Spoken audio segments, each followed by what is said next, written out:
So, pakibati nga po muna yung mga katabi nyo ng good morning po. Okay, ayan. And gusto ko lang po sanang batiin yung mga fathers ngayon na happy Father's Day po. And I hope po na ma-enjoy nyo yung araw nyo ngayon. No? So, first time ko po talaga mag-spill ngayon. So, nakakaba actually. Pero ayun po, gusto ko lang pong i-share na before actually this will be my first year po actually dito sa church na kasama sa music ministry. Dati nandun lang po ako sa backup ayan. Tapos pinag special number na ako, and then sabi ni Kuya Januel, line up na kita, mag-worship lead ka na, sabi niya. So, nakaka-bless lang po, no? So, pero actually, hindi po yun yung ikukwento ko. May gusto lang po akong i-share actually nung last Friday night po, no? Nagpo-practice ako ng ila-line up ko, yung kakantahin ko. And then, bigla lang pong pumasok sa isip ko na bakit hindi kaya ako gumawa ng financial tracker ko? Kasi adulting na, malapit ng graduate, and titingnan ko lang kung ano na po yung mga napundar ko kasi working student po ako. So ayun, tinitingnan ko lang po kung may mga napundar na po ako kahit na maliit lang po yung sahod ng pagiging working student kasi napupunta nga sa pang tuition. So until dun sa natapos ko po yung financial tracker ko, and nakita ko po dun na yung value niya, sobrang liit, no? And napatanong ako, Lord, ito lang po ba talaga yung naano ko sa tagal ko po nagtatrabaho, ganyan. Pero, ayun, sinagot siya ni Lord agad actually. Dito sa Luke chapter 12 verse 6 na there are not 5 sparrows sold for 2 pennies, yet not one of them is forgotten by God. Indeed, the every hairs of our head are all numbered. Don't be afraid, you are worth more than many sparrows. So, nakaka-bless lang, and ang sarap lang po sa pakiramdam na ma-remind tayo na even though na nagtrabaho tayo ng sobrang tagal, or kahit na yung mga pinag-iipunan natin, hindi natin talaga siya na pag-iipunan kasi may mga other expenses tayo na kailangang unahin. Pero this verse is also a reminder that you are more than enough. You are, sabi nga niya dito, di ba, the very hairs of our head are all numbered. So, tayo po, hindi natin alam kung ilan po yung buhok natin, di ba? And don't be afraid, you are more than many sparrows. And actually, tinignan ko po yung parallel verse niya po dun sa Matthew, na yung mga sparrows po are sold, 2 sparrows are sold for 1 gold. Pero dito po sa Luke, 5 sparrows sold for 2 coins. So, parang buy 2, take 1 siya, no? And, pero sabi dito sa verse na to, that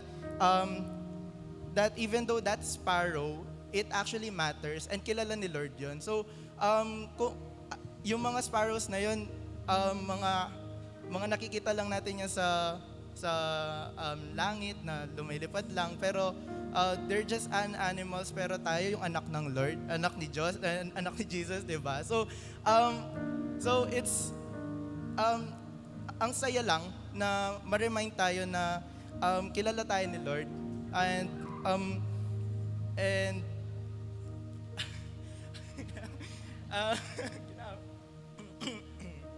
excuse po. And this reminder is worth celebrating na po. So, ayun lang po yung gusto kong i-share ngayon. So, I am inviting everybody to stand up po and let us praise our Lord. Hallelujah. Let's give Him praise.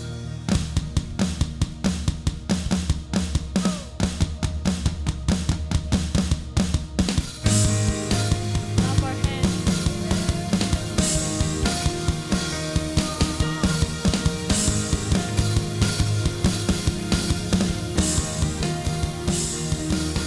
I stand before you now.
wave after wave crashes over me, crashes over me. For you are for us, you are not against us. Champion of heaven, you made a way for all to enter to your love. The wave after wave crashes over me, crashes over me. For you are for us, you are not against us. Champion of heaven, you made a way for all to enter in.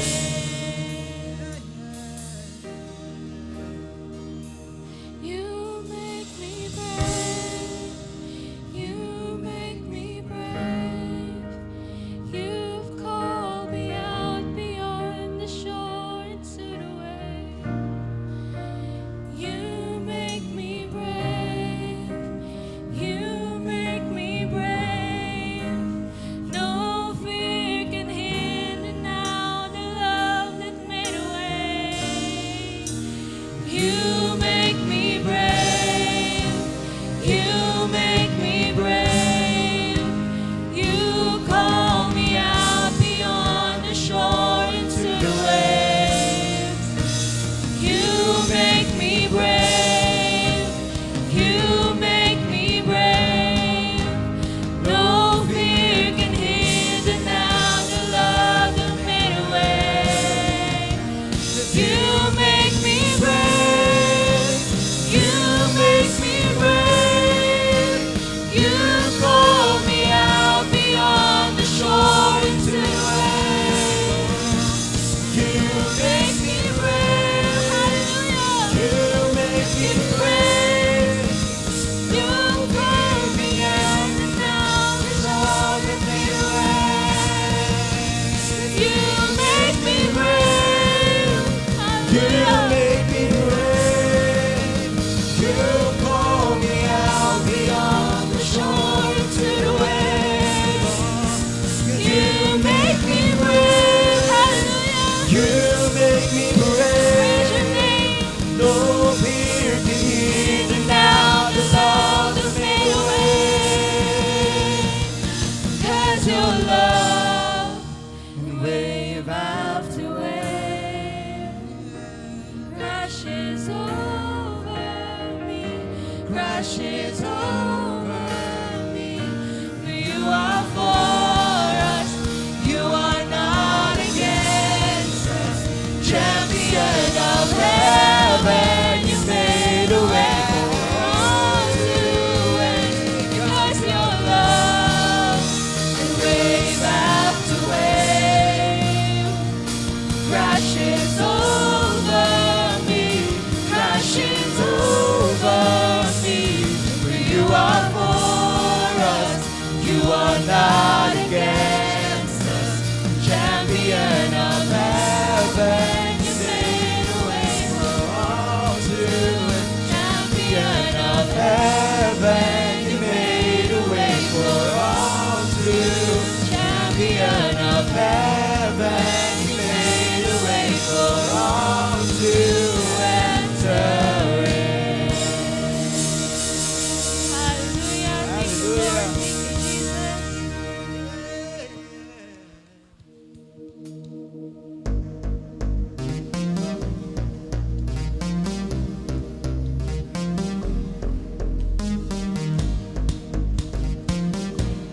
Praise you, Jesus. Praise your name, Lord. Hey.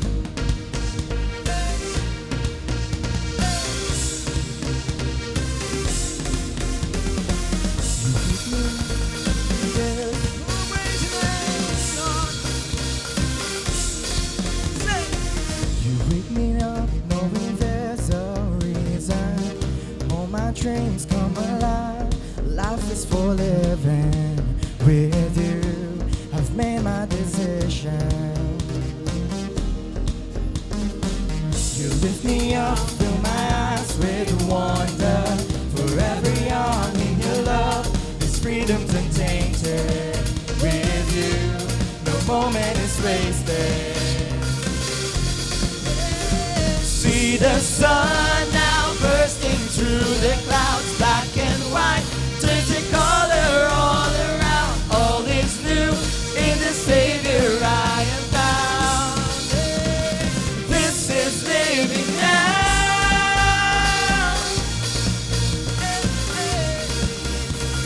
This is living now.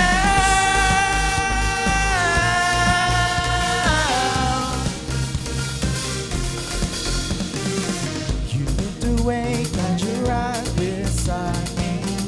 In your love I'm complete. There's nothing like living with you. This life you created, I choose. See the sun now bursting through the clouds, black and white, turns to color all around. All is new in the Savior I am found. Say, this is living now.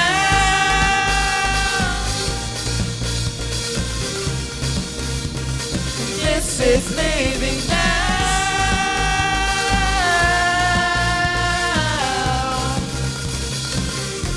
You take me higher than I've been before. It's your perfect love that sees me soar. Got your freedom is an open door. You are everything I want and more. You take me higher than I've been before. It's your perfect love that sees me soar. Got your freedom is an open door. You are everything I want and more. Oh, yeah.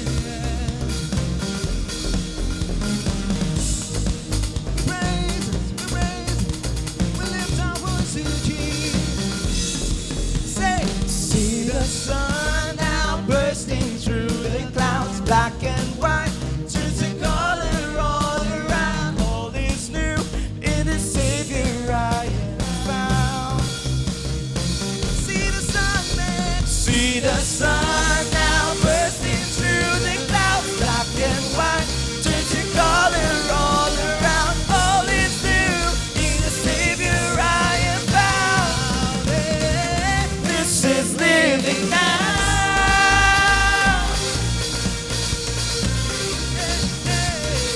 This is living now.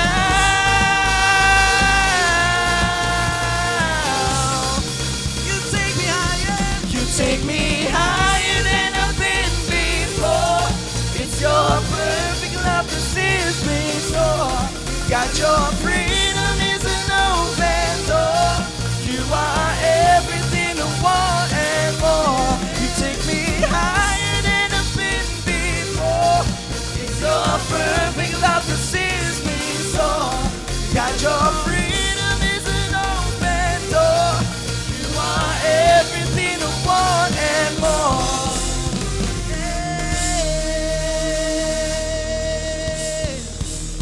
Hallelujah, Jesus.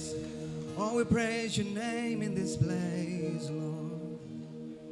You deserve to give the highest praise and worship.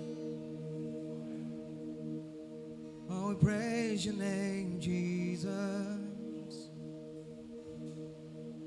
You are able. You are able. Hallelujah, Jesus. Thank you for everything that you've done. Thank you for everything that you've done, Lord. Thank you for the strength. Thank you for the healing. Thank you for the power that we receive right now in this place. Oh, we lift our voice to you. We lift our praise to you, Lord. Oh, we worship you, worship you, worship you, Jesus. You are able to do anything. You are able, Lord. Yeah, yeah.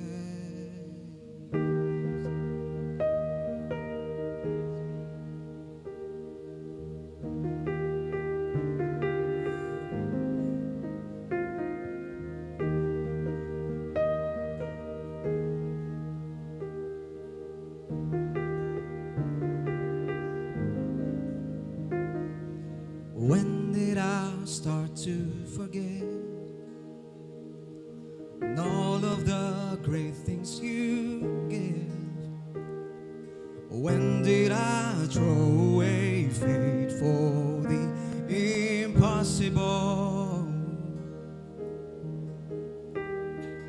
How did I start to believe you weren't sufficient for me?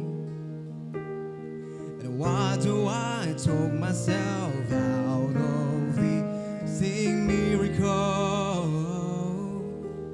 Say, you are more than able.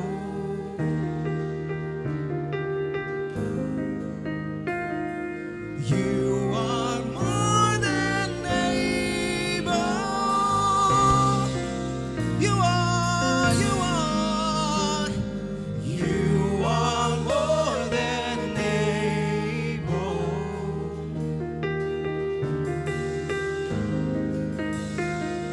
You are more than able. Who am I to deny what the Lord can do? It's easy for you, Lord. Say, and now I see all that I have. Oh, I've got my confidence back. And I put my trust in the one who still does a miracle. You do miracles. Say, you are more than able.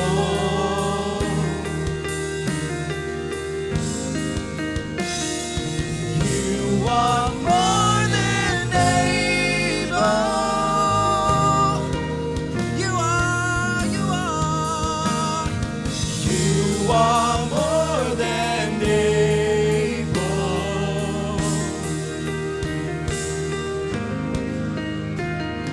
You are more than able. Who am I to deny what the Lord can do? Can you imagine with all of the pain in the room, what the Lord can do? What the Lord can do? Just gonna happen. Just let the way make it through. It's gonna move. Say, it's gonna move. Can you imagine with all of the faith in the room what the Lord can do? What the Lord can do? It's gonna happen. Just let the way make it through. It's gonna move. Say, it's gonna move. Can you imagine? It's all of the faith in the room. What the Lord can do. What the Lord can do. It's gonna happen. Just like the way make it through. It's gonna move. It's gonna move. Say, can you imagine? All the faith in the room. What the Lord can do. What the Lord can do. It's gonna happen. Just like the way make it through. It's gonna move. It's gonna move. And anything is possible. Get it all. Anything is possible. It's anything is possible. Who am I? Who am I to deny what the Lord can do? Who said anything is possible? We've seen it. Anything is possible. We believe it. Anything is possible. Who am I? Who am I to deny what the Lord can do? And anything is possible. We've seen it. Anything is possible. We believe it. Anything is possible. Who am I? Who am I to deny what the Lord? Who am I?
Hallelujah, Lord God.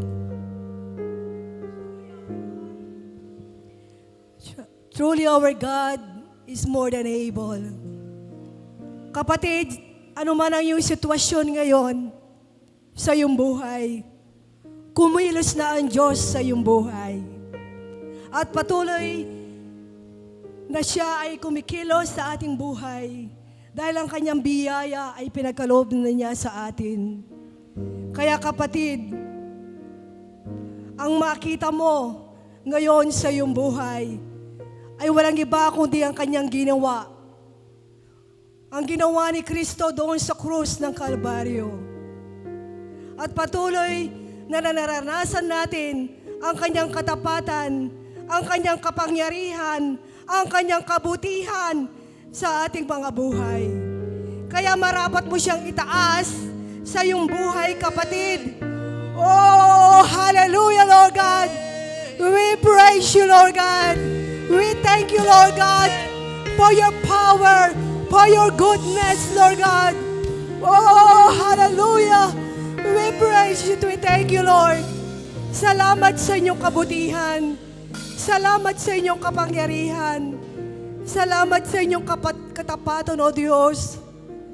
Tunay nga, Panginoon, higit pa sa aming iniisip, higit pa sa aming hinihiling, ang pwede naming maranasan sa mga taong nagtitiwala sa inyo, Diyos. Salamat po, Panginoon.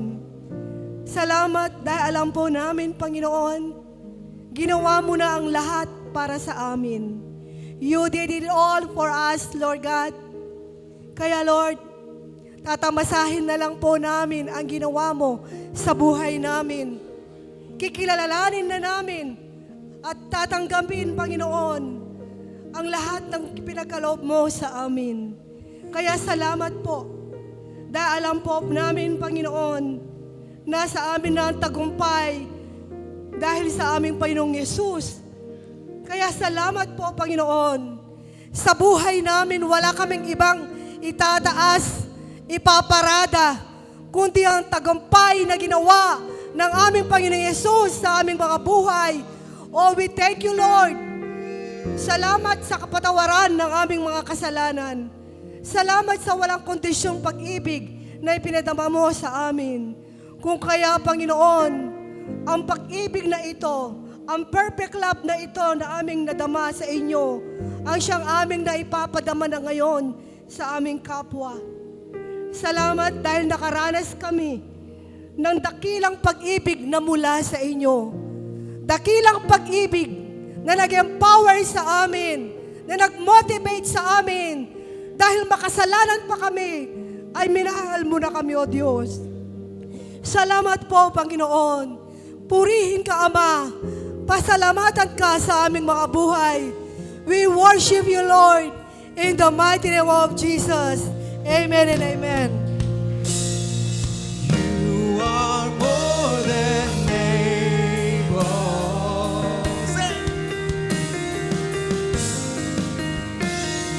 You are more than able.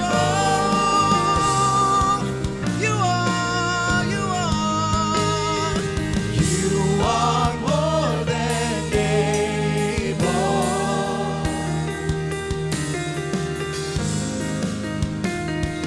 You are more than able. Who am I to deny what the Lord? Who am I? Who am I to deny what the Lord? Who am I?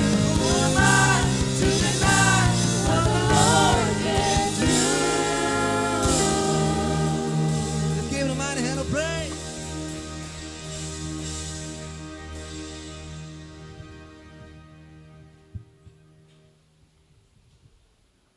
Amen.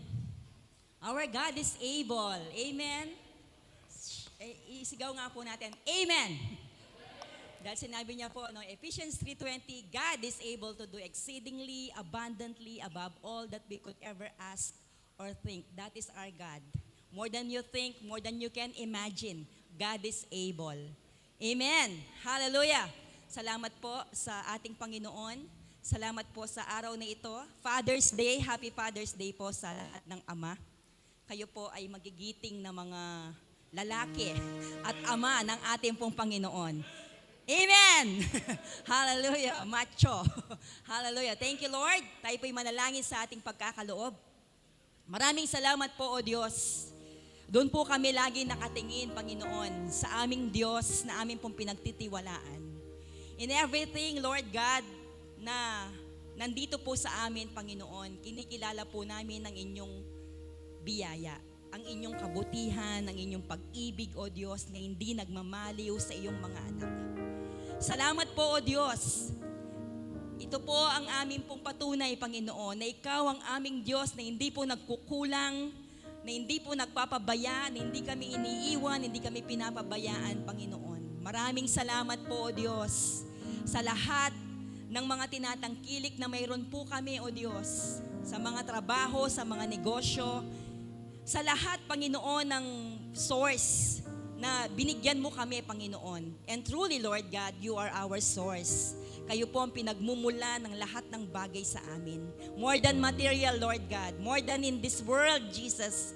Kayo po yon, Panginoon, na nagsusupply, na pinanggagalingan ng lahat, Panginoon, ng aming kagalakan, ng aming kapayapaan, O Diyos, ng kabutihan mo, na Ikaw po ang pinagmumula ng lahat ng ito. Purihin ka, Panginoon.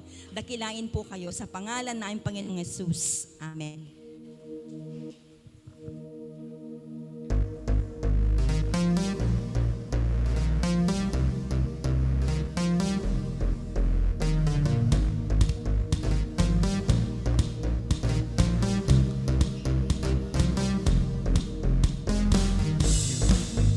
Knowing there's no reason, all my dreams come alive.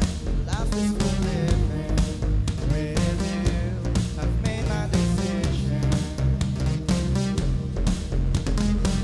You lift me up in the heights where you wonder. Forever young in your love, this freedom's untainted. With you, the moment is wasted. Ayan. Good morning po sa ating lahat. Let's welcome po yung mga bago nating dalo. Sige, tatawagin ko po sila. Si Sister Jeng from Cotud, AC, Angeles City. Yes, hello po. Welcome po. Ayan. Next naman po, si Sister Patricia Kilderman.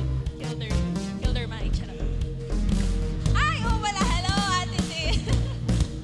Yeah, welcome po. Invited by Kuya Janelle. Yeah. From Park Mills, Antipolo pa po si Ate. Ayan.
Amen. Magandang umaga po sa bawat isa at sa mga fathers po. Happy Father's Day.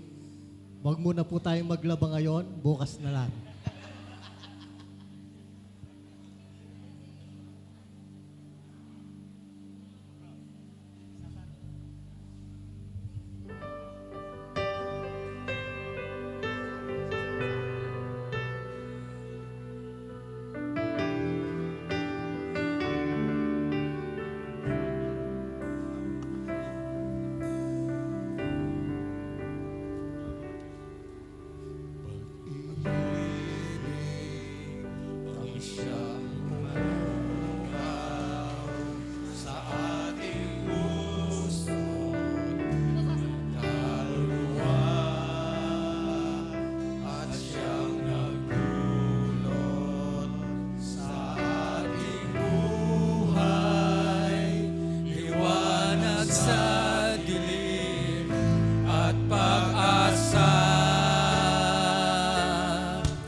Pag-ibig ang siyang buklod natin, di mapapawi kailan pa man sa puso't diwa. Tayo'y isa lamang kahit na tayo'y magkawalay. Pagkarang Diyos natin, Diyos ang pag-ibig. Magmahalan tayo't magtulungan. At kung tayo'y bigo, ay huwag limutin na may Diyos tayo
Amen. Magandang umaga po. So, pumunta na po tayo sa main topic. Sabi po ng pag-aaralan natin ngayon, forgiveness in spite of betrayal. So, pagpapatawad sa kabila ng pagtataksil. Joseph reconciliation with his brothers. So, nakipagkasundo po si Jose sa kanyang mga kapatid. Ang pagpapatawad po ay hindi madaling gawin. Lalo na po kapag ikaw ay nasaktan, ikaw ay pinagtaksilan. Hindi po ito simpleng gawin. Kagaya nga po ng, halimbawa, yung mag-asawa. Di po ba yung mag-asawa, nagsumpaan yan. In sickness or in health, for better, for worse, till death do us part. So, Father's Day ngayon, no? Kaya po tayo, mga lalaki, kapag inaway mo ang asawa mo, huwag kang aasa na ipagluluto ka niya. Di po ba? Sino po yung asawa dito na pagkatapos inaway, nagluto pa rin at tinawag ka, kain ka na? Meron po? Mamatay ka sa gutom. Manigas ka dyan. So yun po ang defense mechanism ng tao. Likas po sa tao ang maghiganti kapag po siya ay nasaktan. Kahit nga po bata, kapag ka naagrabyado, nakakapag-isip na rin yan na maghiganti. Naalala ko po yung dati nating kasama, nung nasa City Library pa po tayo. Meron po siyang anak na Sunday schooler. Minsan daw po, nakipaglamay siya sa kanyang pinsan na namatay. So dahil malapit lang sa kanilang bahay, sumama yung kanyang anak na Sunday schooler. Hindi pa siya nag-aaral noon. Alam naman po natin bakit sasama yung bata. Hindi naman para makipaglamay. Kasi mayroong juice, di ba?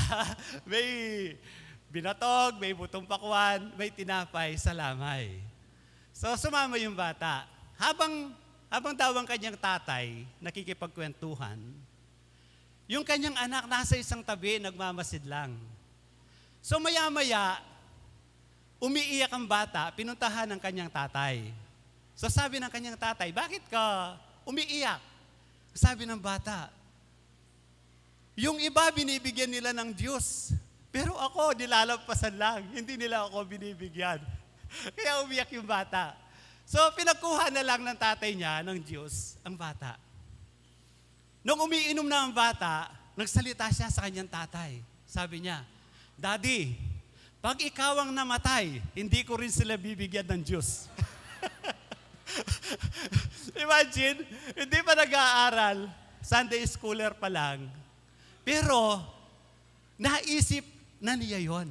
Kaya po, likas sa tao ang maghiganti. Kapag nasaktan yan, ang defense mechanism ng tao, maghihiganti. Kaya po yung nangyari kay Jose, hindi po ito madali para kay Jose na patawarin ng kanyang mga kapatid at makipagkasundo. Siguro po, mas madali pa yung nung umiwas siya sa panunukso ng asawa ni Potiphar, kaysa kalimutan na lang ang ginawa ng kanyang mga kapatid. Di po ba? Nung tinutokso siya ng asawa ni Potiphar, napritsa tayo ito ni Sister Saling. Di ba inawitan lang ni Jose, yung asawa ni Potiphar ng kanta ni Eva Eugenio. O tukso, lalayo na ako. Di ba? Umawit lang siya ng ganon. Pero po, kapag naaalala ni Jose, ang ginawa sa kanya ng kanyang mga kapatid, sa palagay po ninyo, ano kaya ang naiisip ni Jose? Siguro po, napapakanta rin si Jose kapag naiisip niya yung ginawa ng kanyang mga kapatid. At ngayon naman po kay Imelda Papin naman po ang kanyang inaawit kapag naaalala niya yung ginawa ng kanyang mga kapatid. Siguro po alam niyo ang kantang ito. Ang sabi po, hindi ako laruan na yung iiwan. Matapos bugbugit, pagkaperaan, ako'y may damdamin, marunong masaktan, tulad nyo rin akong puso'y nasusugatan. Di po ba? So tao rin po si Jose, may damdamin. Kaya po, hindi madali para sa kanya, nakalimutan na lang ang ginawa ng kanyang mga kapatid. Without God's intervention sa buhay po ni Jose, kung hindi po nakialam na magitan ng himasok ang Diyos sa buhay po ni Jose, sa palagay ko po, yung mababasa natin sa Genesis chapter 45, baka po iba ang eksenang mababasa po natin.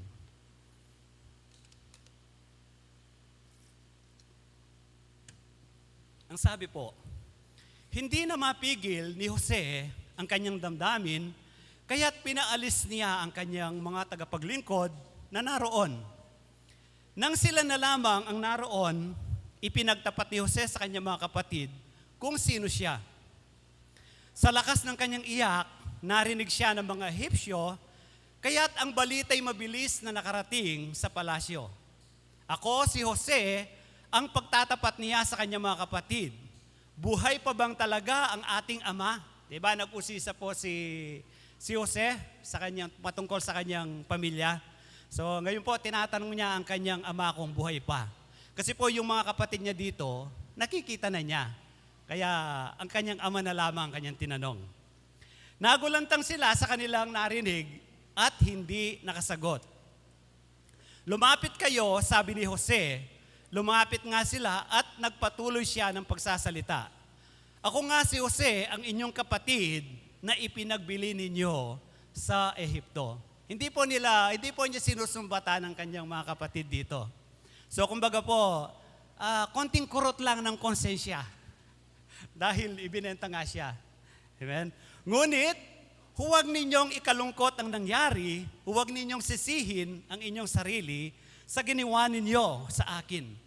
Ang Diyos ang nagpadala sa akin dito upang iligtas ang maraming buhay. 2 taon pa lamang ang tagutom, 5 taon pa ang darating at walang aanihin sa mga bukirin. Tandaan po natin, pinauna ako rito ng Diyos upang huwag malipol ang ating lahi. Kaya, hindi kayo, kundi ang Diyos ang nagpadala sa akin dito. Ginawa niya akong tagapayo ng paraon, tagapangasiwa ng kanyang sambahayan, at tagapamahala ng buong Ehipto. So sabi ko nga po, without God's intervention, kung hindi na magitan ang Diyos sa buhay ni Jose, tandaan po natin, ang Diyos po ay may pakialam sa kanyang mga minamahal. Sa mga taong nagtitiwala sa Kanya, may pakialam ang Diyos.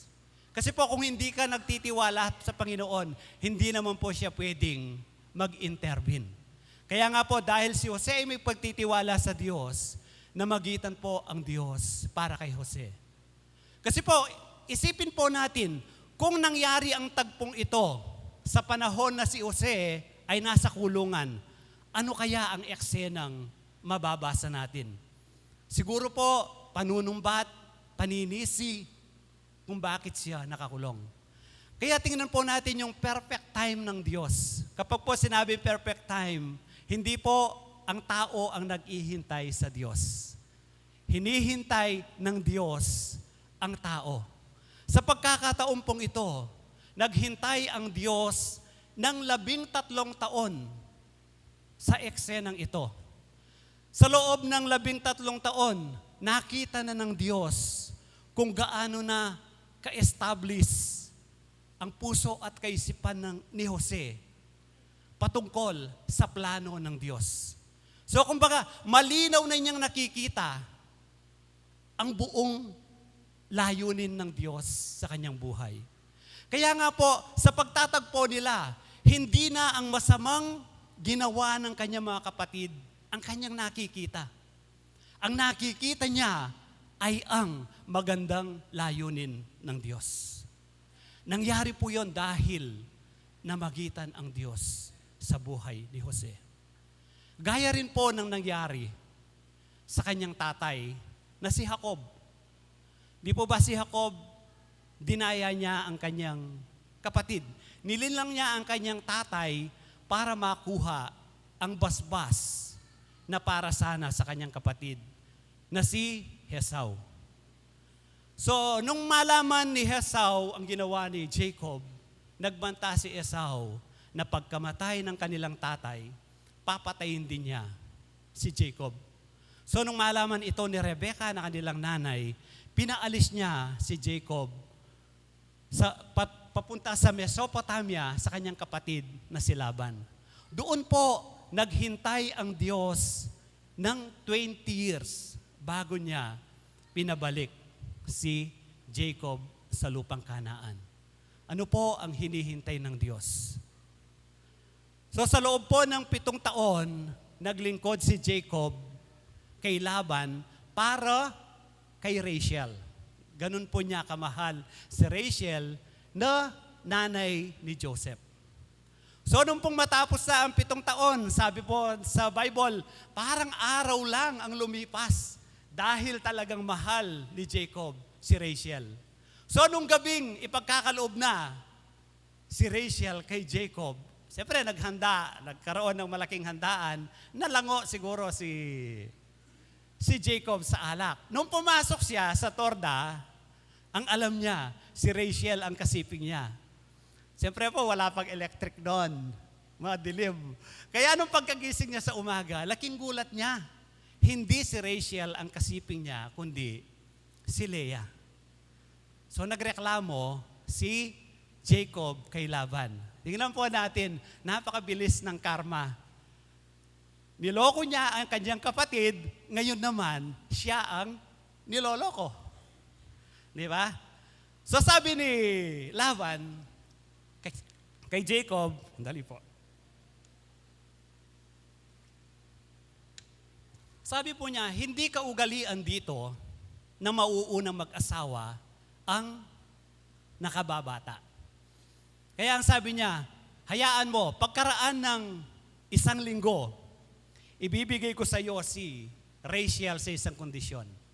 Maglilingkod ka sa akin ng another 7 years.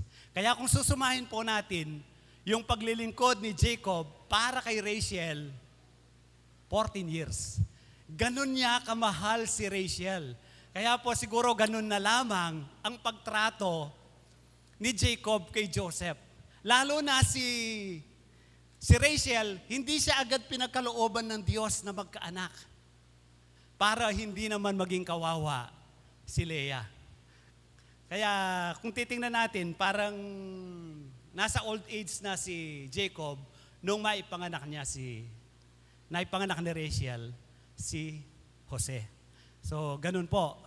So, 14 years na po and then, nakipagkasundo si Jacob kay Laban. Ngayon naman, hihingi ako ng kabayaran kasi may pamilya na siya para sa aking pangkabuhayan. So, naglingkod po si Jacob ng 6 years kay Laban. Sa loob po ng 6 years na ito, si Jacob po ay naging mas mayaman na kay Laban. At nakita po ni Jacob na hindi na maganda ang trato ng kanyang mga bayaw at ng kanyang biyenan sa kanya. Sabi ng kanyang mga bayaw, kinamkam ni Jacob ang ari-arian ng kanilang tatay.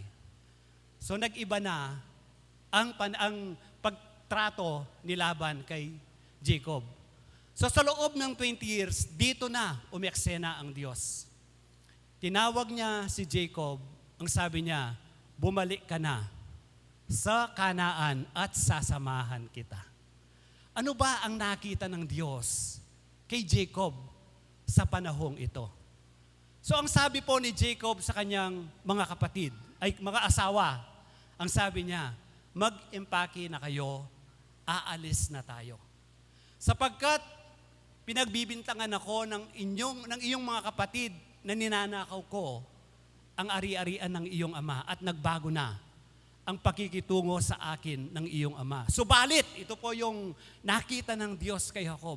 Subalit, hindi ako pinabayaan ng Diyos. Nung dumating ako dito, kokonti lang ang kayamanan ng iyong ama. Dahil pinapatnubayan ako ng Diyos, ngayon, naging mayaman na ang iyong ama. At 10 beses na niya akong niloloko sa partihan. Pero, ipinagtatanggol palagi ako ng Diyos. Gusto niya akong saktan, hindi niya magawa kasi pinoprotektahan ako ng Diyos. Nakita ng Diyos ang puso ni Jacob na dati nilinlang niya ang kanyang kapatid para makuha ang blessing. Ngayon nakita na ni Jacob, hindi yung sinasabi ng Zechariah 4:6, di ba? Not by might nor by power, but by my spirit. Ito ang nakita na ni Jacob. Hindi dahil sa aking lakas, hindi dahil sa aking kapangyarihan, kung bakit ako magtatagumpay, kundi magtatagumpay ako dahil sa tulong ng Diyos. Ito ang nakita ng Diyos sa kanyang buhay. Kaya nga, tinawag na siya ng Diyos, bumalik ka na. So bagamat po si Jacob ay takot pa, kasi alam niya, nagbabanta ang kanyang kapatid, takot pa na umuwi. Pero po, nanaig ang kanyang pananalig sa Diyos. Siya po ay hindi natakot, bumalik siya sa lupang Kanaan. Tingnan po natin kung gaano kaganda kapag ang Diyos ang namagitan sa ating buhay. Yung dapat sana natagpo na paninisi, paghihiganti, napalitan po ito ng pananabik. Si Jose, niyakap niya isa-isa ang kanyang mga kapatid, nag-iyakan, tanda ng pananabik na mayroong pagmamahal. Ganon din ang nangyari kay Jacob at kay Esau, na nagbanta, napapatayin kita, pero nung nagkita sila, nagyakapan, nag-iyakan, tanda ng kanilang pananabik at pagmamahal sa isa't isa. Dahil namagitan ang Diyos. Kaya po, siguro sa atin dito, meron tayong kapatid na matagal ng kaalitan, meron tayong asawa na matagal ka ng galit sa asawa mo dahil sa kanyang pagkakamali, may magulang at anak na hindi nagkasundo, at lalong-lalo na may biyenan at manugang na may hidwaan. Kapatid, hayaan mo na mag-intervene ang Diyos sa buhay mo. At nakatitiyak tayo na magkakaroon ng reconciliation, magkakaroon ng pananabik, at maghahari ang pagmamahal sa buhay po natin. It is the right time. Ito ay tamang panahon, perfect time, sapagkat narinig po natin kung paano naayos ang buhay ni Jacob, ang buhay ni Jose at ng kanyang mga kapatid. Sa verse 8 po ang sabi, kaya hindi kayo kundi ang Diyos ang nagpadala sa akin dito. Ginawa niya akong tagapayo ng paraon, tagapangasiwa ng kanyang sambahayan, at tagapamahala ng buong Ehipto. Kalooban po ng Diyos, andahan po natin to, kalooban po ng Diyos na si Jacob ay mapunta ng Ehipto. Na si Jacob ay maging pangalawa sa paraon. So sa panahon po natin, siya ang prime minister ng Egypt.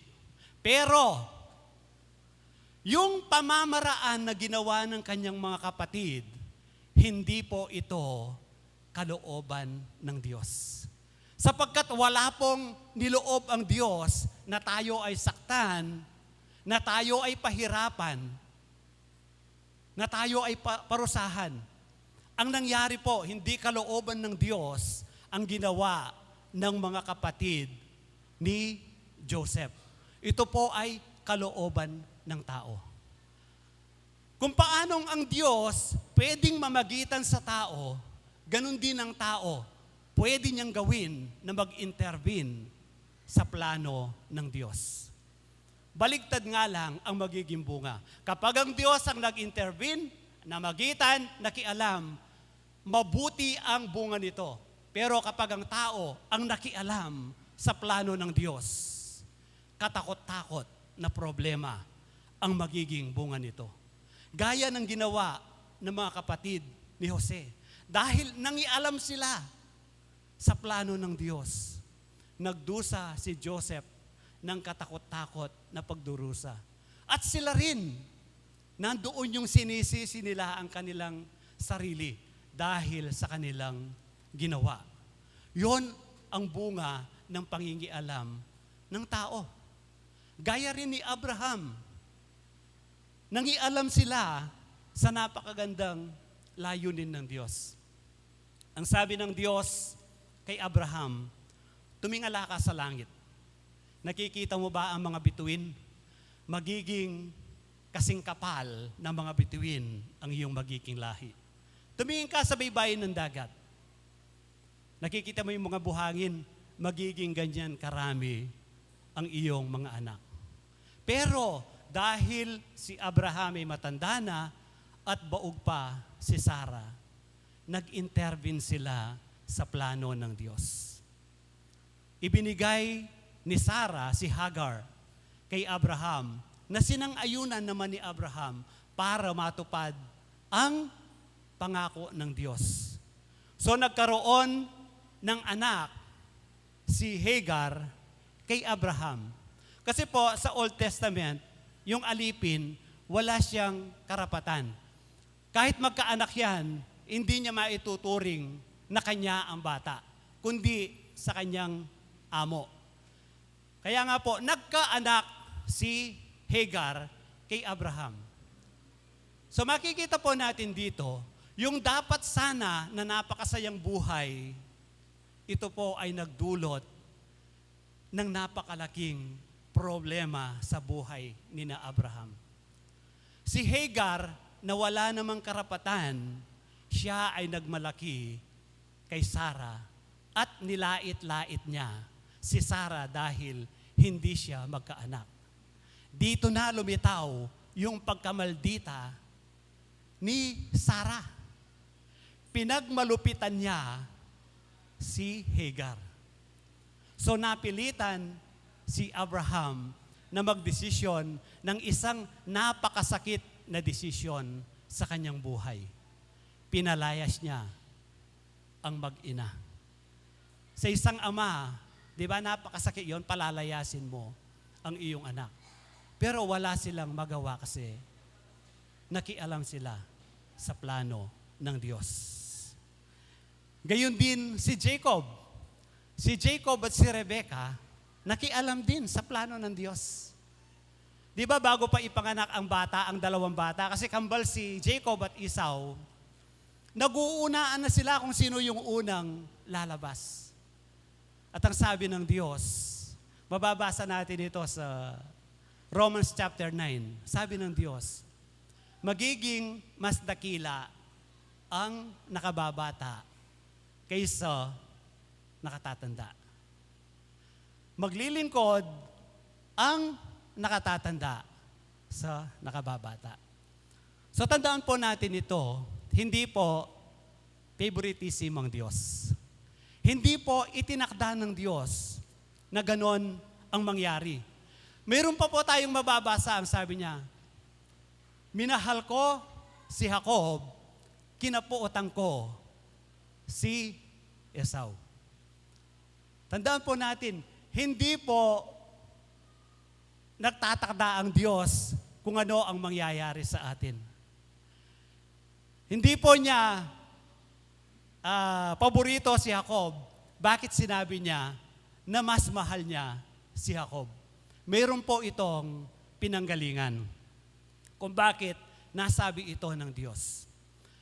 Mayroon pong covenant si ang Diyos kay Abraham. Ang sabi ng Diyos kay Abraham nung nasa Kanaan na siya, wag kayong mag-aasawa ng mga babae dito sa Kanaan dahil masama ang kanilang pamumuhay. Kaya nga po si Abraham, di ba, nung ikukuha na ng mapapangasawa si Isaac, pinanumpa niya ang kanyang alipin. kahit anong mangyari, huwag mong ikukuha ang aking anak na mapapangasawa sa lugar na ito. Kasi yun ang covenant ng Diyos kay Abraham. Pero si Esau, nag-asawa siya ng 2 asawa na taga-Kanaan na mahigpit na ipinagbabawal ng Diyos. Siguro ito ang dahilan kung bakit si Rebecca nakaisip na dayain ang kanyang asawa para mapunta ang basbas kay Jacob. Kasi ang sabi ni Rebecca, naging sakit namin ng ulo ang 2 asawa ni Esau. Kasi nga masama ang kanilang pamumuhay. Kaya po, nangialam si Rebecca at pumayag naman si Jacob. So ano po ang naibunga nito?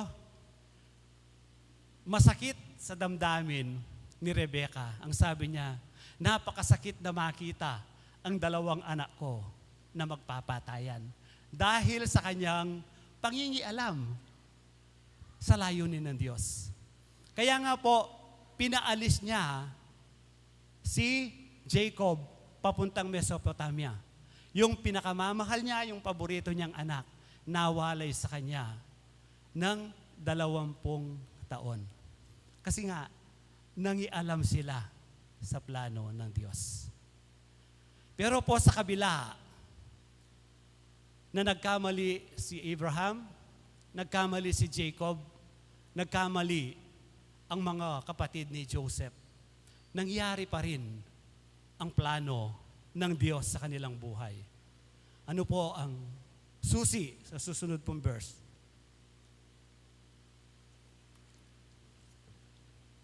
Sabi po, ituon natin ang ating paningin kay Jesus.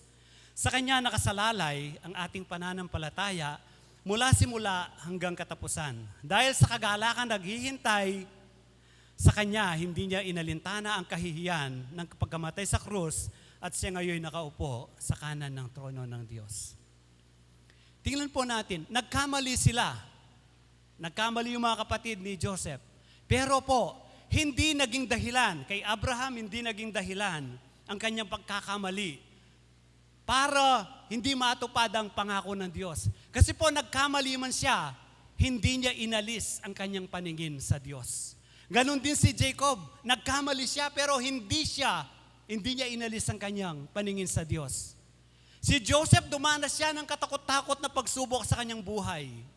Hindi inalis ni Jose ang kanyang paningin sa Diyos.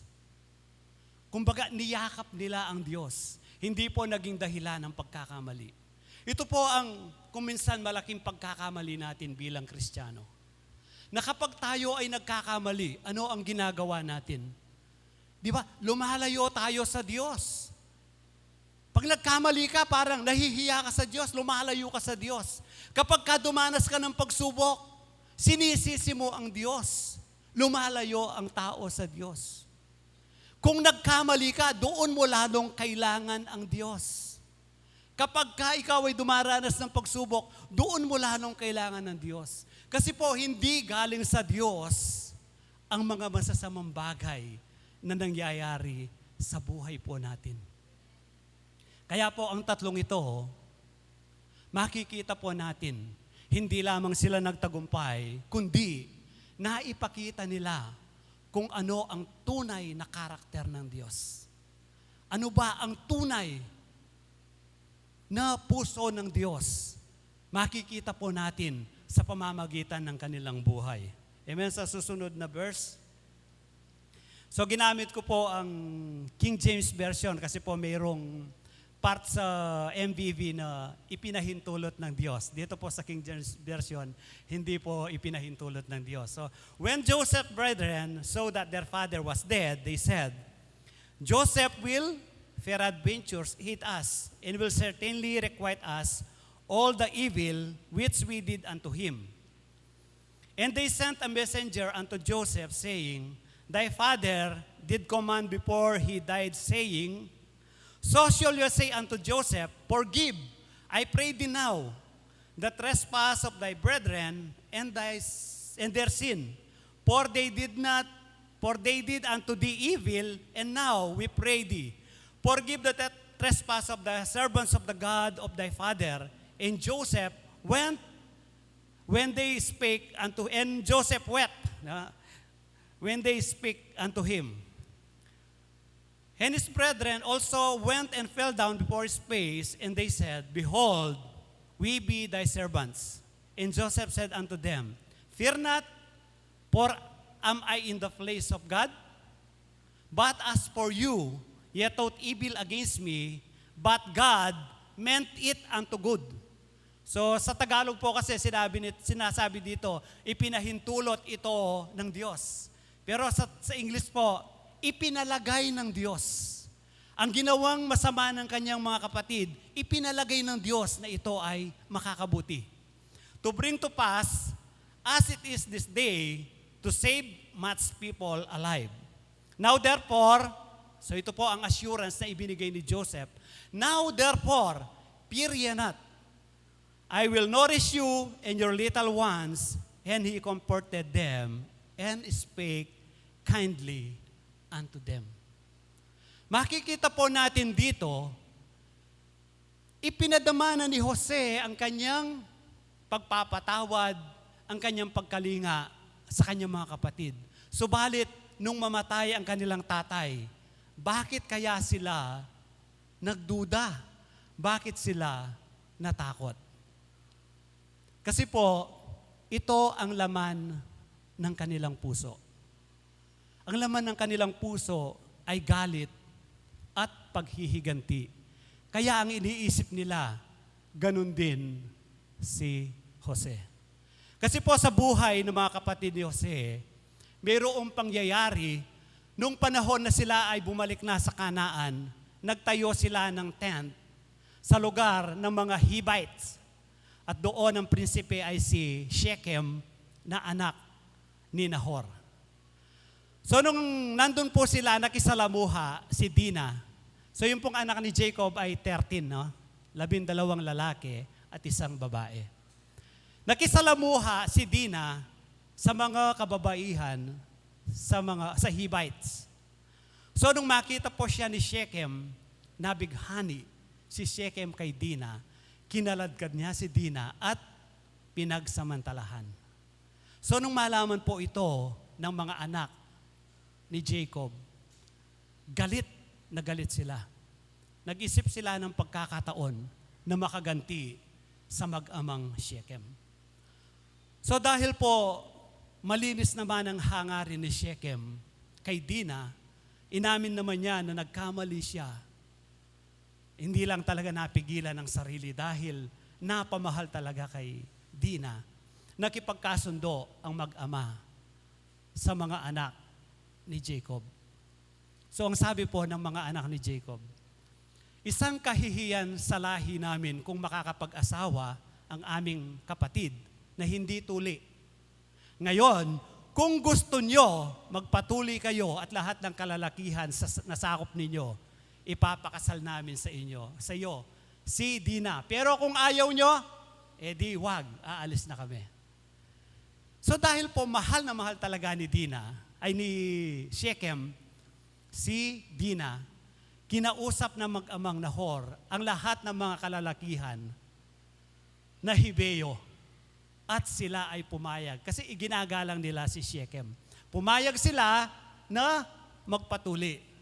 So pagkaraan po ng 3 araw na mahapdi na ang sugat ng mga kalalakihan, doon sinamantala ng mga anak ni Jacob ang pagkakataon. Pinatay nila ang lahat ng kalalakihang Hibeo, pati ang mag-amang Shechem at Hamor.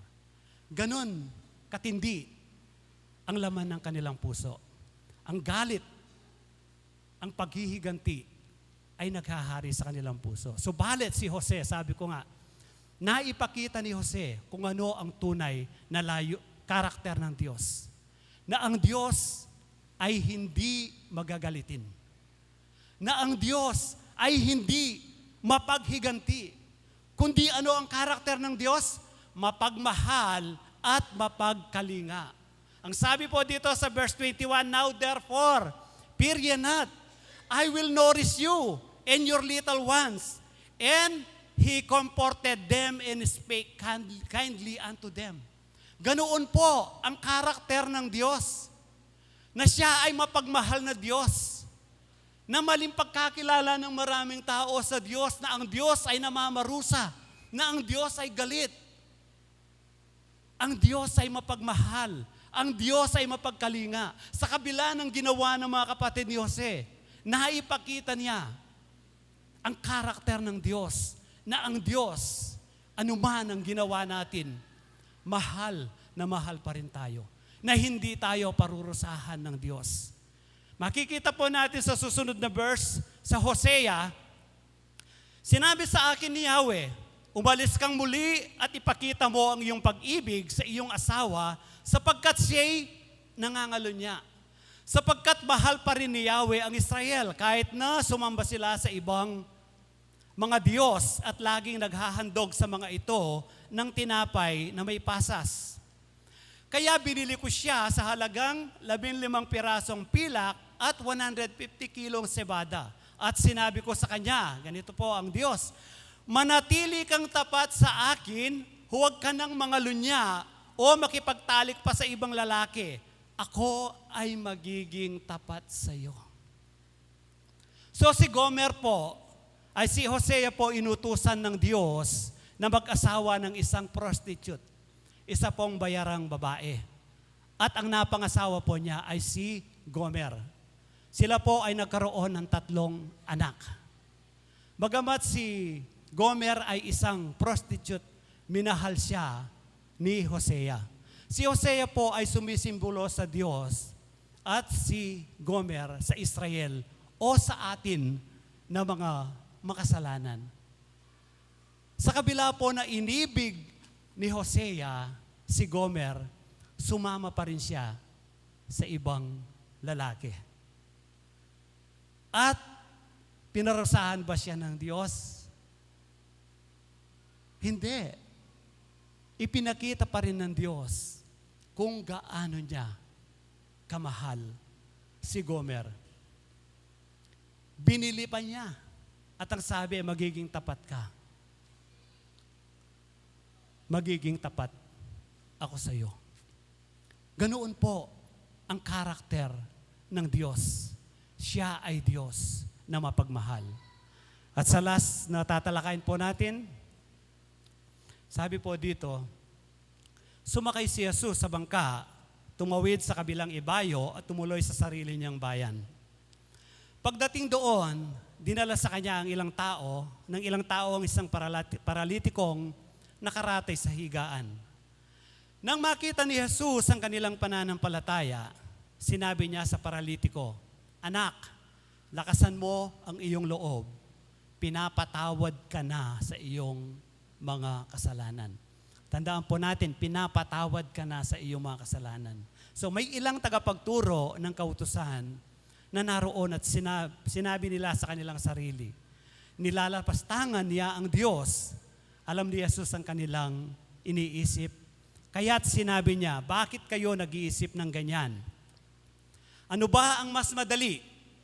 Ang sabihing, pinapatawad na ang iyong mga kasalanan, o ang sabihing, tumayo ka at lumakad?"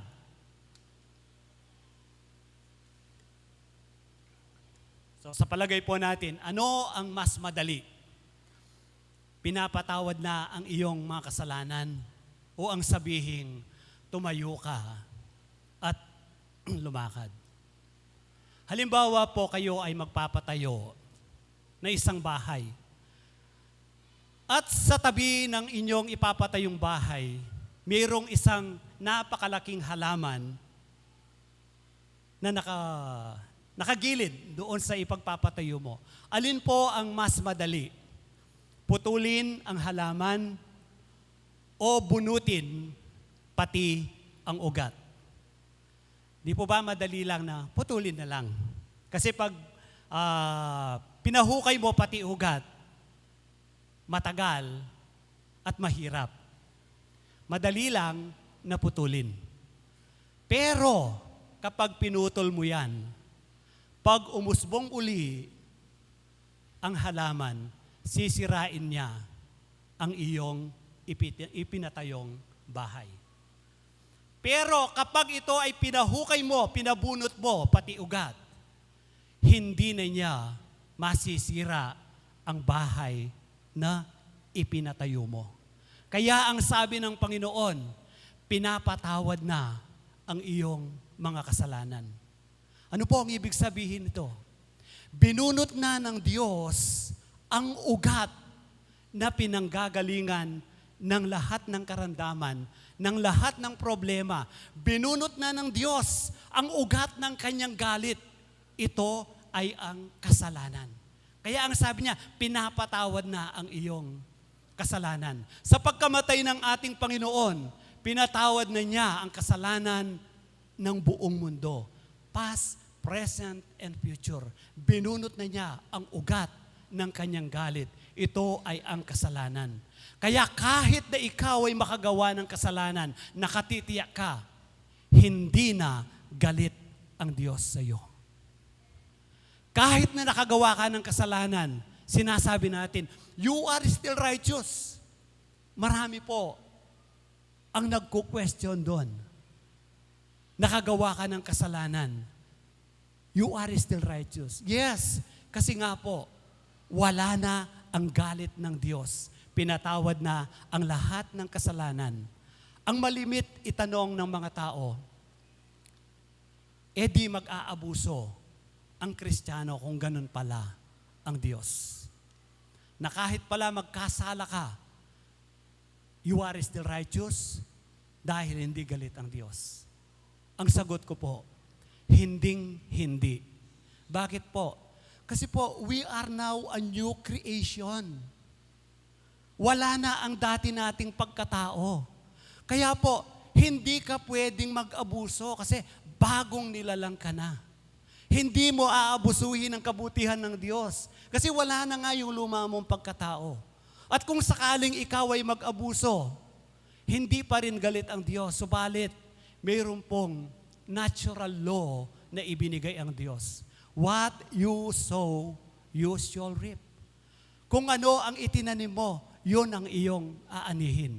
Hindi yon dahil sa galit ng Diyos. Hindi yon dahil sa bunga ng kasalanan. Yun po ay bunga ng iyong ginawa. Hindi po isususpend ng Diyos ang natural law. Kaya kapag po ikaw ay umakyat sa puno, kahit ikaw ang pinakabanal na tao sa buong mundo, kapag nadulas ka, hindi isususpend ng Diyos ang gravity. Sigurado, mahuhulog ka. Yun po ay batas ng kalikasan. Kaya po tayo, magkamali man po tayo, nakatitiyak po tayo, hindi galit ang Diyos. Kaya po, nandyan ang 1 John 1:9, if you confess your sins, He is faithful and just to forgive you. Dahil nga, wala na ang galit ng Diyos. Kaya po, ano ang pinaka-conclusion natin? Ilagak po natin ang ating buong pagtitiwala sa Diyos na siyang pinanggagalingan ng ating lakas at ng ating pag-asa. Sabi nga po ng ipapaawit natin, in Christ alone, I place my trust. He is the source of our strength and our hope. Hallelujah. Maraming salamat po, O Diyos, sa iyong dakilang pag-ibig, pag-ibig na walang kapantay. Salamat po, O Lord, na hindi ka nagalit sa mundo, Panginoon. Binunot mo na, O Diyos, ang pinanggagalingan ng iyong galit. Iyon ay ang kasalanan. Salamat, O Diyos, sa pagkamatay ng aming Panginoon. Pinatawad mo na ang lahat ng kasalanan, past, present, and future, at makapamumuhay po kami, O Diyos, na masasabi po namin, napakaganda ng iyong ginawa. Kaya, O Lord, inilalagay po namin ang aming buong pagtitiwala sa iyo. Hallelujah.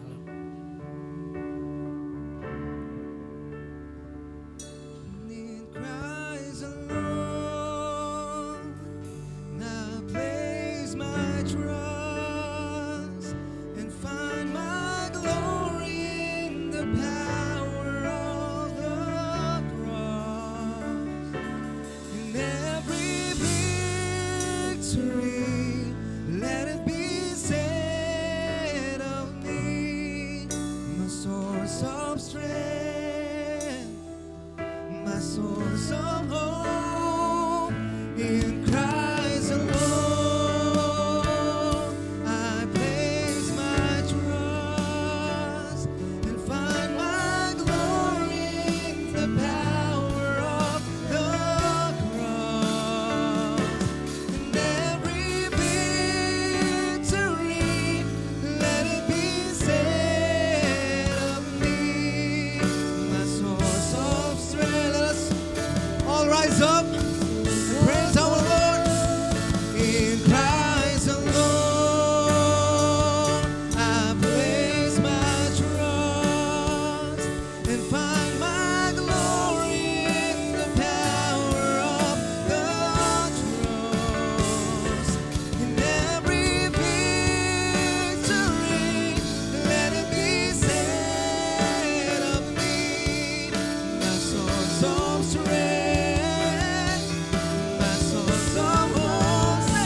In Christ alone, I place my trust and find my glory in the power of the cross. In every victory, let it be said of me, my source of strength, my source of hope. In Christ alone.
Sing with Bella. I love my daddy.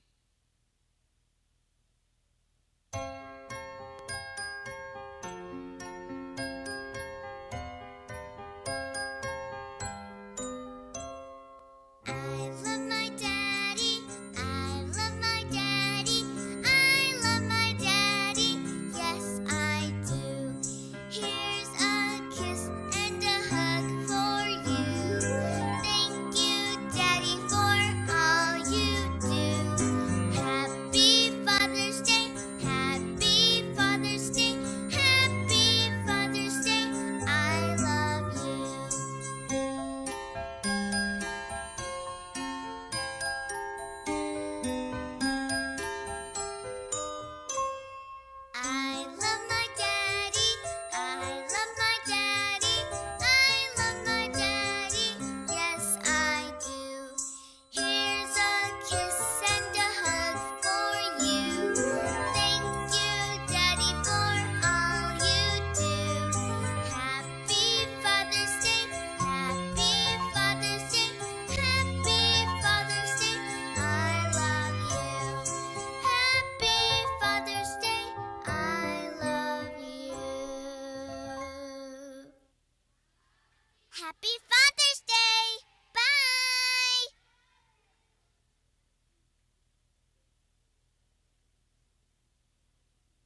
tahanan. Pero sabi po nila, may big boss pa sila. Ayan, so meron po kami prepare na game para sa ating Father's Day. Ayan, pero bago ang lahat po, syempre maraming salamat po sa mga ama na talagang binibigay niyo po ang pagmamahal niyo sa aming mga anak. And sabi nga po ng awit kanina, ang Diyos natin ay Diyos ng pag-ibig. And truly, the love, care, guidance that you show us, that you give us, comes from the love of God na patuloy niyo pong nararanasan sa inyong mga buhay.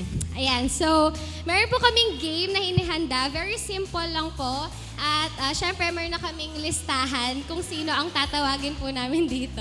Siyempre, hindi dapat mawala yung games, lalo na sa mga tatay. Yan, tatawagin ko po yung mga names ng kasama sa laro. Yan, si Brother Ronald. Brother Ronald. Ayan na. Brother Ronald, hindi ko po nalista yung pangalan. Brother Jimmy. Sige po, hanapin. Okay. Sino na? Pastor Edwin. Kuya Jam. Tita, ano po? Kuya Miko. Brother Randy. Kuya Mike.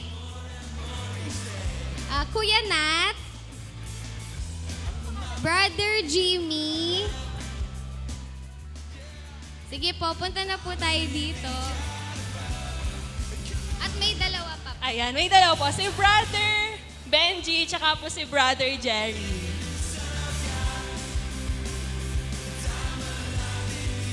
Brother Jerry po, tatay ni Jerilyn.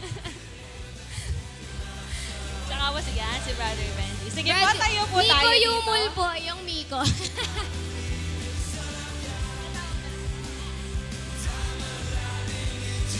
Sige po, pila lang po kayo dito sa harap. Straight line po. Straight line lang po. Madali lang po.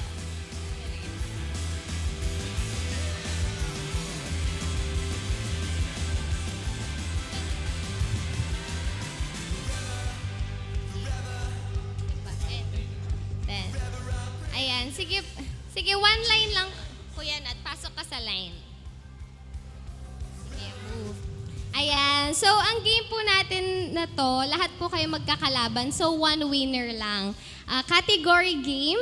So, magbibigay po kami ng category. For example, fruits. So, isa-isa po. So, yung mic sa inyo and you have to say a word na under sa category ng fruits. So, paubusan po kapag wala kayong nabigay in 3 seconds, out na po kayo. Okay, clear na po? Sige, sample. Ano? Wag gulay. Wag na gulay. Hindi kumakain ng gulay. Sige, sample of vegetables. Vegetable. Sitaw. Pataw. Pataw. Gulay ba yun? Gulay ba yun? Gulay pala. Ganun po, no? So, hanggang maubos. So, kayo ang pumili ng pwesto nyo na yan. So, ayan na po ang pwesto nyo. Okay? So, start tayo. Siyempre, dahil Father's Day ngayon, ang category po natin ay fathers na CFSM member, except kayo pong players. Okay? So, bawal nyo pong banggitin yung mga names ng mga players. Fathers na CFSM members. Okay na po? Okay. Ready, set, go. Pastor Gerard. Pastor Francis. Pastor Francis ay... Ay, naulit po. Bawal po maulit ang po. Okay? Sige, isa pa po. Ulit. Practice ulit yan. Practice, okay. So, bawal po maulit ang word. Okay? Ready? Go.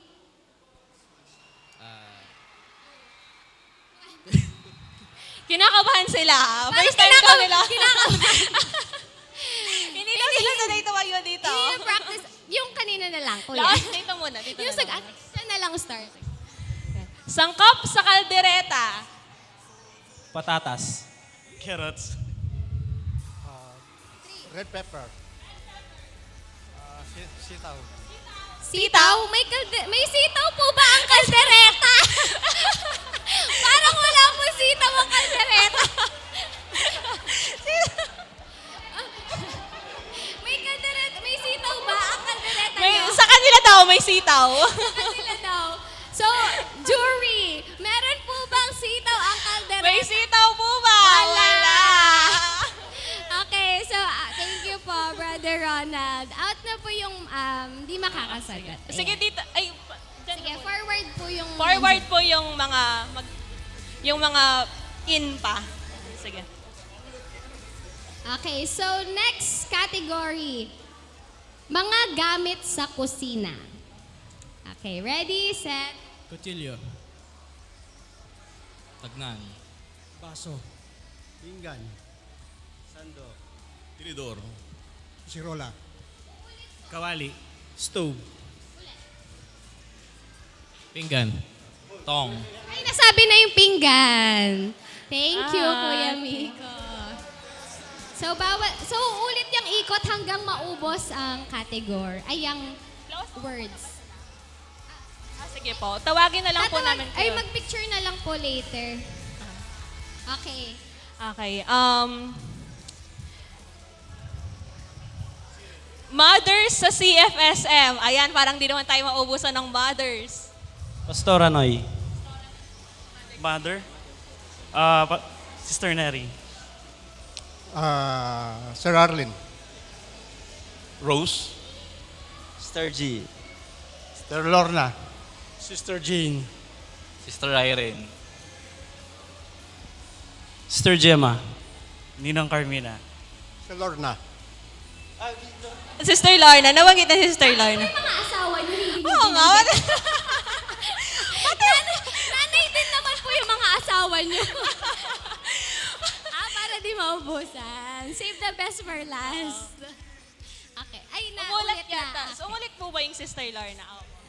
Nasabi na yung Sister sige, Lorna. opo. Thank you po. Thank you po. Okay, next category. Brand ng sasakyan.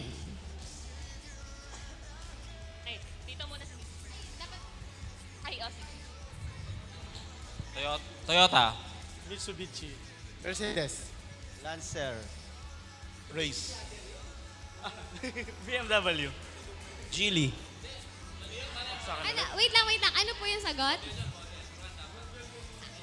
Model ang sinabi daw. Dapat po brand. I like Brand ng Toyota. sasakyan. So, sino po ang mali? Yung Lancer. Yung Lancer. Model daw po yung Lancer. Ay, sino po nagsabi ng Lancer? Company dapat. Dapat brand like Toyota, Mitsubishi, Suzuki. Okay, sige po. Upo na. Okay, thank you po.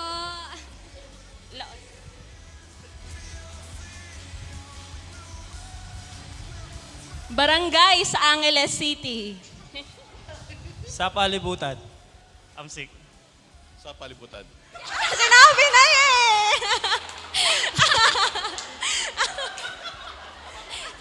Ang daming barangay. Ano po yung barangay niyo, Pastor Edwin? Punong kakutan po kayo.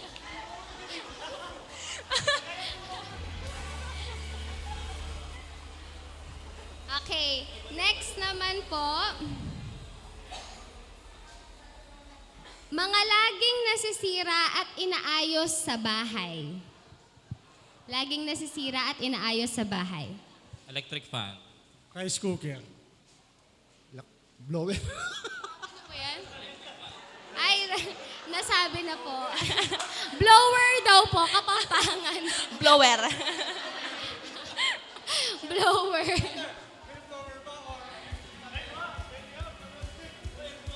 Ano po yan? Hair blower daw. Parang ang blower po na sinasabi niya ay electric. Huwag na po tayo mag-explain. Inagtanggol. So, 4 na lang po. Okay. Uri ng mga bills sa bahay. Mga Bills sa mga Bill bahay. Gates. Mga binabayaran. Electric bill. Internet. Water bills. House loan. Rent car. Insurance. 3, 2, Post bill. Eh, paano post bill? Post bill. Ano yung post? Ano po yung post bill? Sa house. Okay, nasabi na po. Okay, Ah, tatlo na nasabi lang. Okay, tatlo na lang. Sorry, hindi namin alam. Okay, next category. Asan na yun? Okay. Brand ng kape. Copy ko. Great taste. Nescafe. 2, 1. 1. Barako?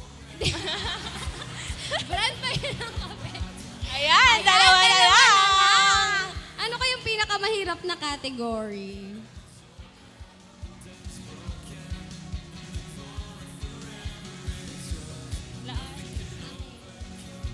Sige. Mga gamit sa toolbox. Okay. Screwdriver. Phillips. Crescent. Martilyo. Socket wrench. Lagari. Jack. Hammer.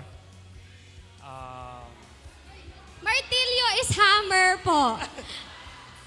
Tama? Martilyo is hammer.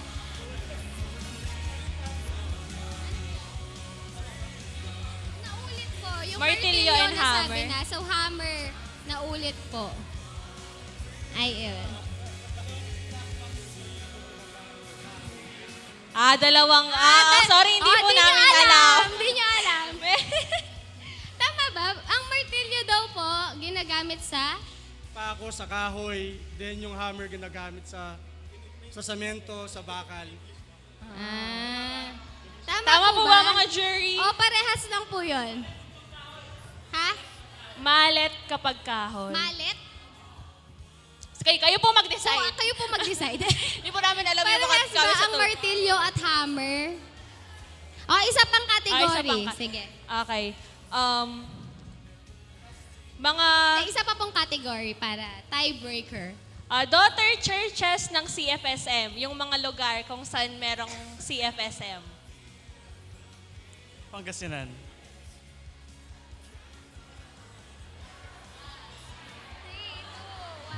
Okay, thank Yeah. you po. And the winner is... Kuya Nat! Nat! At first Father's Day niya din. Yes. Tama ba? First Father's Day niya din today. Picture po yung mga players. Players po kanina, balik po ulit. Balik po tayo ulit. Maraming salamat po.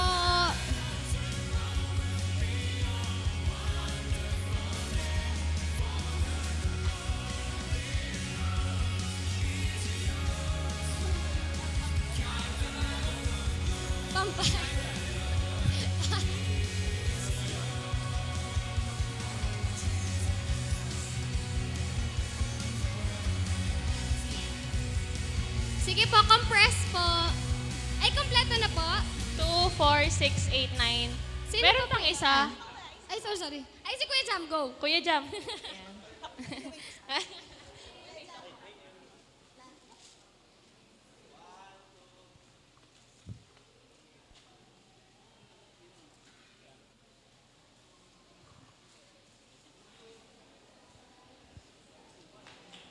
Okay, thank you so much po and Happy Father's Day po ulit.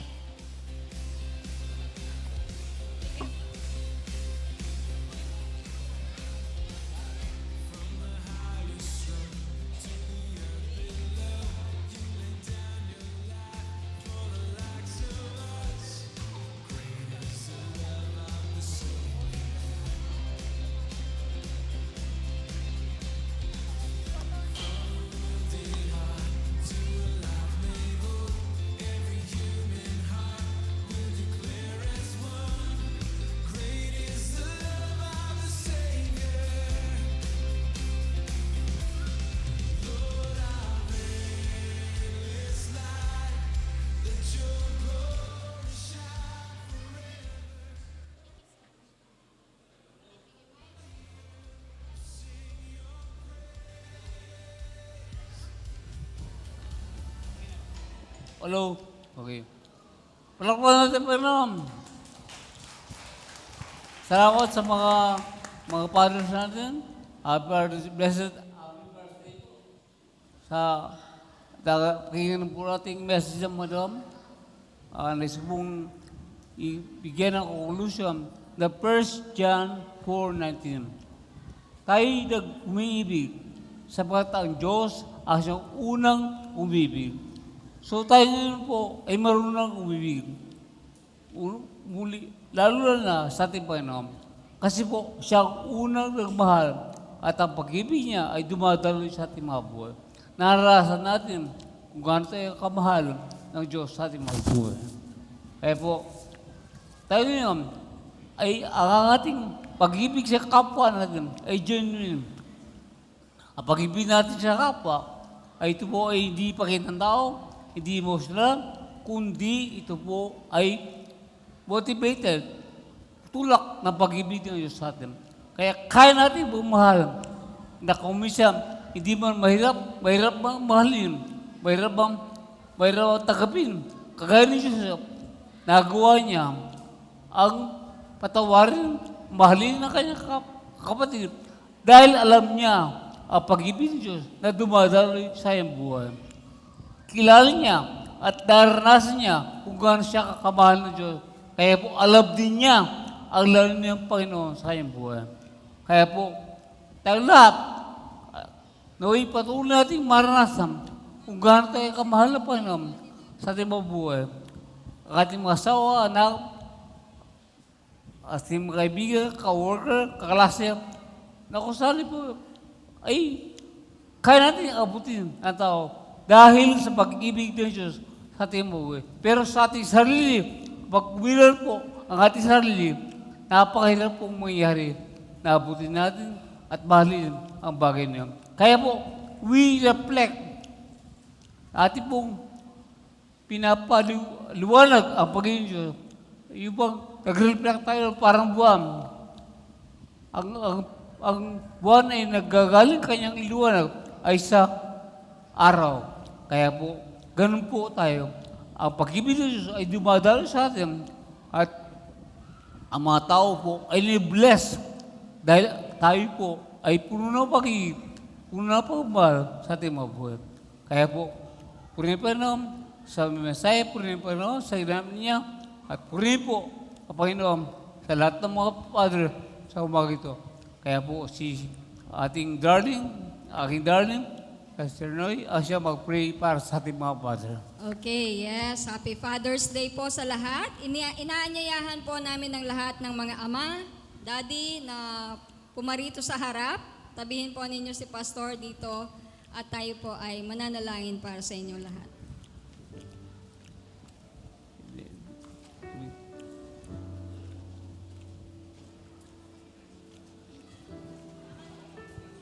Lahat po ng Sige Father. po.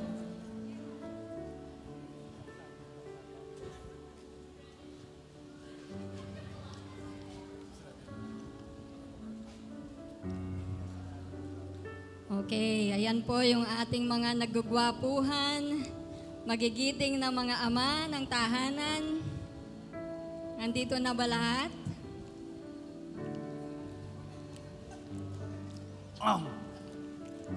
Okay. So, bibigay na ba o ipapano? Sige, bigay na muna.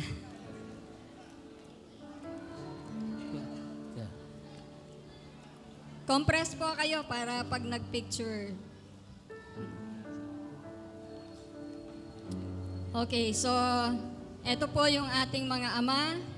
Okay, sa ating po na mga anak, mamaya, no? Hug your fathers, kiss them, no? Bilang expression po ng inyong pagmamahal sa ating mga ama. So tayo pong lahat ay tumayo at ipanalangin po natin ang ating mga ama. Yes, Lord. Sige, if you can lay your hands upon them, sabay-sabay po natin silang idalangin sa Panginoon. Panginoon Diyos, ngayon pong umagang ito, naririto po ang aming mga ama, mga tatay, daddy, tang, mga ama ng tahanan, Panginoon, tunay na hindi matatawaran, O Diyos, ang kanilang sakripisyo, ang kanilang pagmamahal, Panginoon, para sa kanilang sambahayan, sa kanilang pamilya, asawa at mga anak, O Lord God. Salamat po sa kanilang buhay, Panginoon, na patuloy na nagiging refleksyon ng iyong puso, refleksyon ng iyong kalikasan, refleksyon ng iyong kaningningan, Panginoon, sa kanilang buhay. Alam namin, Lord God, na kinikilala po nila sa kanilang puso, sa kanilang buhay, na maliban na kayo ay gumagabay, maliban na kayo ay sumasa kanila, maliban na yung lakas ay sumasa kanila, wala po silang magagawa, Panginoon. You alone, Lord God, are their strength. Ikaw, Panginoon, ang tanging lakas nila. Ikaw, Panginoon, ang tanging pag-asa nila. Ikaw, Panginoon, ang pinanggagalingan ng walang kondisyong pagmamahal, Panginoon, para sa kanilang mga asawa at para sa kanilang mga anak. Tulungan mo ang mga ama na naririto, Panginoon, na mabuhay, O Diyos, ng naayon sa iyong kalooban, Panginoon. Lord, hindi man sila mga perfectong ama, hindi man sila mga ganap na tatay, meron silang mga pagkukulang, meron silang mga pagkakamali. Pero nakikita mo, Panginoon, ang kanilang puso, O Diyos, kung paano ang desire nila, ang pagnanasa nila, Panginoon, na may taguyod ang kanilang pamilya, na may bigay, Lord God, ang pinakamainam, ang pinaka-the best sa kanilang mga anak. Pero kahit na ginagawa po nila ang lahat ng iyon, Lord God, alam namin may kulang pa rin. Kaya, O Diyos, kayo lamang talaga, O Diyos, ang magiging kasapatan po nila sa buhay nila. Ganon din sa kanilang mga anak, sa kanilang mga asawa, Panginoon. Ikaw ang magiging kasiyahan, ikaw ang magiging kagalakan, ikaw ang magiging satisfaction po nila sa kanilang buhay, Panginoon. Kaya salamat, O Diyos, sa mga ama na naririto. At alam ko, Lord God, patuloy mo pong pagpapalain ang kanilang mga trabaho, ang kanilang mga negosyo, Panginoon, lahat ng ginagawa nila sa araw-araw. As you said, Lord God, not by their might, not by their power, Lord God, but by your Holy Spirit, O God. Kaya patuloy, Panginoon, na manahan sila. Magtiwala sila, Panginoon, sa iyong mga pangako. Magtiwala sila, O Diyos, sa iyong salita. No, siyang magbibigay ng lakas sa kanilang buhay. Magtiwala sila sa presensya ng iyong banal na Espiritu, Panginoon, na sumasa kanila, nananahan sa kanila, nagagabay sa kanila, papatnubay sa kanila, Panginoon, kung anong kanilang gagawin araw-araw, Lord God. Salamat po, Diyos, sa iyong gabay, sa iyong patnubay, Panginoon, at sa amin pong lahat na naririto, Panginoon, ibinibigay po namin sa kanila ang aming pong pagmamahal, Lord God, buong pusong pagmamahal, dahil kung paano mo po sila minahal, Panginoon, kung paano mo po minahal ang lahat, ang bawat isa po sa amin, yun po, O Diyos, ang lalabas sa bawat buhay po namin, at sa bawat puso, Lord God, ng mga ama na naririto. Salamat po, patuloy kang magiging refleksyon sa kanilang buhay, patuloy na makikita, Panginoon, na ikaw nga ay gumagabay, na ikaw nga ay sumasa kanila, O Diyos. Salamat po ngayong umagang ito. Pinupuri ka namin at dinadakila sa ngalan ng Ama, ng Anak, at ng Espiritu Santo. Ang lahat ay magsabi ng Amen. Kata mo, Ama, sabihin natin, tagumpay! Tagumpay! Yes, Okay, tagumpay. Lagi two, sa Panginoon. 1, 2, 3, tagumpay! Amen. Okay, compress tapos daw ay- po para sa